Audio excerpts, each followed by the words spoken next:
जहाँ पर ना कहो। आपको इस वक्त तकलीफ देने की माफ़ी चाहता हूँ हुजूर, लेकिन आपसे एक ज़रूरी बात करनी थी। तो कहो, क्या बात है? हुजूर, मेरी भतीजी के बारे में है। उसके माता पिता को एक डाकू ने कुछ महीने पहले मार दिया। बहुत बुरा हुआ। आगे बताओ। वो कहती है कि वो डाकू एक साधु के भेष में रह रहा है।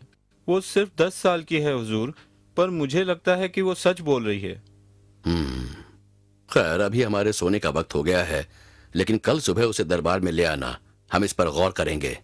शुक्रिया जहाँपना, आपको तकलीफ देने के लिए एक बार फिर माफ़ी चाहता हूँ।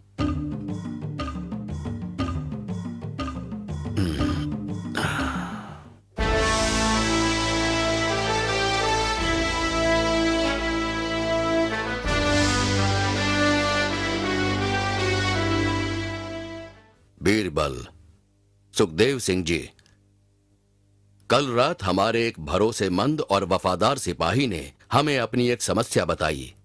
हुजूर, हमें बताएं हम कैसे मदद कर सकते हैं और समस्या क्या है हुजूर?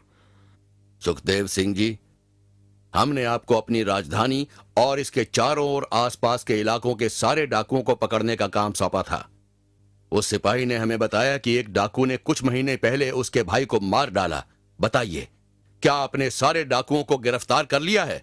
हुजूर, हम तकरीबन सबको पकड़ने में कामयाब हो गए थे, सिवाय एक डाकू के जिसको हम नहीं पकड़ पाए। उसकी तलाश अब तक जारी है और वो शायद छुपा बैठा है। मुझे यकीन है कि हम उसे जल्द ही पकड़ लेंगे। वैसे भी पिछले 3 महीने में ऐसी कोई वारदात नहीं हुई है। आपका मतलब है कि एक डाकू अब भी आजाद है? लेकिन हुजूर, आप समस्या बताइए, शायद हम मदद कर सकें।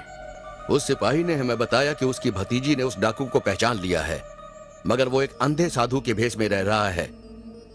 हम एक छोटी सी बच्ची का यकीन भला कैसे करें? और फिर काफी लोग उस साधु की शक्ति में विश्वास करते हैं। हुजूर, कोई भी जादूगर अपने माया जाल से गरीब भोले भाले लोगों को अपने चमत्कारों से लुभाता है। थोड़ी सी जानकारी मिलने पर हम सच्चाई का पता लगा सकते हैं। क्यों ना हम उस सिपाही और उसके भतीजी को मिलकर उनकी कहानी सुने? हाँ, हम भी यही सोच रहे थे। सिपाही, दिलावर सिंह और उसकी भतीजी को दरबार में पेश किया जाए।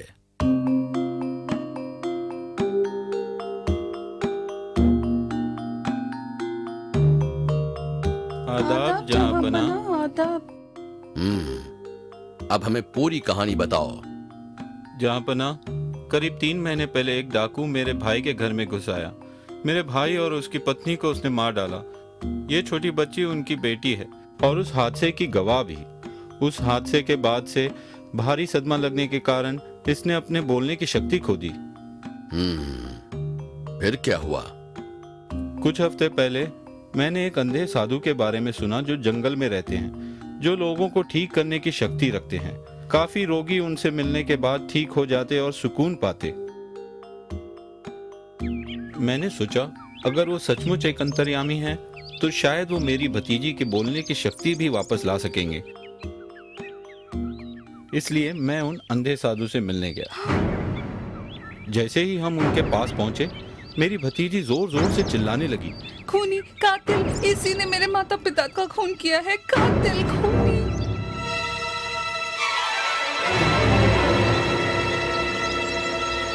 ये लड़की क्या बोल रही है? इसे चुप कराओ। ये तो चमत्कार हो गया। अपने माँ बाप के मरने के बाद तो इसने महीनों तक एक शब्द भी नहीं कहा। साधु महाराज की कृपा से इसकी आवाज वापस आ गई है। नहीं नहीं, ये एक कातिल है। मैं ये चेहरा कभी नहीं भूल सकती।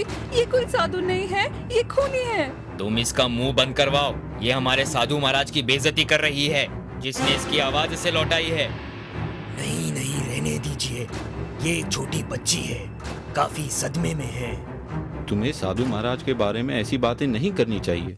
उन्होंने तुम्हारी आवाज वापस लौटाई है। ये साधु नहीं, खूनी है। तुम इसे यहाँ से ले जाओ, वरना मैं इसकी बोलने की शक्ति इससे वापस ले लूंगा। इसे माफ कर दीजिए साधु महाराज, ये नहीं जानती ये क्या बोल रही है। चलो यहाँ से, इससे पहले कि तुम अपनी आवाज फिर से खो दो।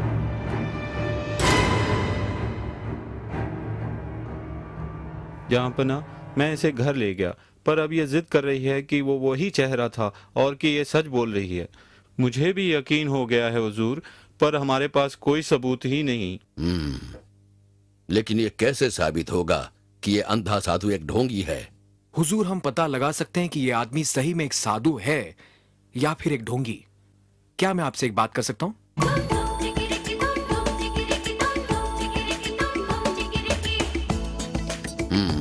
ठीक है, हम कल खुद जाकर उस साधु से मिलेंगे।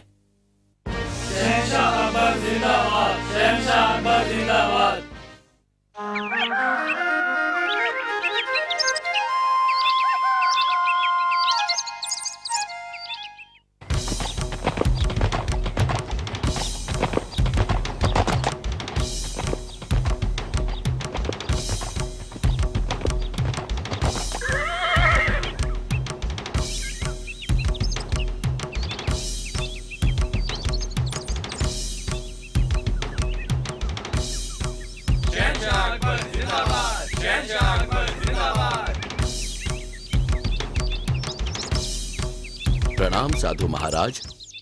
आओ बेटा। हमने आपकी शक्ति और चमत्कारों के बारे में इतना कुछ सुना है कि हमें आना पड़ा। ओ, ये तो विश्वास की बात है।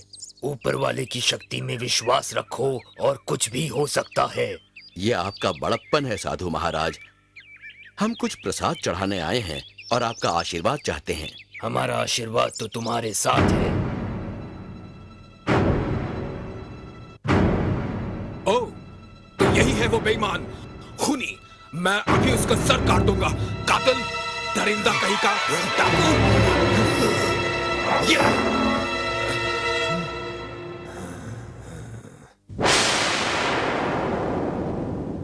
तो तुम अंधे हो? हाँ, सिपाहियों, इस नकली साधु को गिरफ्तार कर लो। तुमने इस मासूम बच्ची को अनाथ कर दिया और लोगों के विश्वास और भावनाओं के साथ खिलवाड़ किया है। इसके लिए हम तुम्हें मौत की सजा सुनाते हैं। ले जाओ इस आदमी को।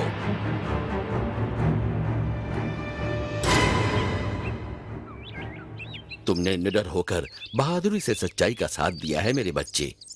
इसके लिए तुम्हें इनाम दिया जाएगा। शुक्रिया जहांपना। शुक्रिया जहांपना। शुक्रिया अदा करो बीरबल का।